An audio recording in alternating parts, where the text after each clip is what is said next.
बिस्मिल्लाहिर्रहमानिर्रहीम। अस्सलाम वालेकुम। आप देख रहे हैं DNN न्यूज़ और मैं हूं गुलाम ज़हरा। अब रुख करते हैं खबरनामे की तरफ। अल्लामा इकबाल का 146वां यौम पैदाइश आज मनाया जा रहा है। शायर मशरक डॉक्टर अल्लामा मोहम्मद इकबाल का 146वां यौम पैदाइश आज मनाया जा रहा है। मुल्क भर में आम ततील का ऐलान किया गया है। हकीमुल उम्मत का लक़ब पाने वाले अल्लामा मोहम्मद इकबाल ने नौजवानों में खुदी का जज्बा पैदा किया, कौम को बेदारी का सबक दिया। अल्लामा इकबाल ने अपनी शायरी से उम्मत मुसलमा को यकजहती का पैगाम दिया। यौम इकबाल के हवाले से आज मुल्क भर में तकरीबात मुनक्कद की जा रही है।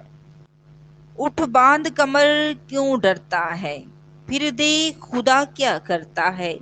हर मुश्किल हल हो जाती है जब बंदा कोशिश करता है। अब तक के लिए इतना ही। मजीद खबरों के लिए हमारे साथ रहिए।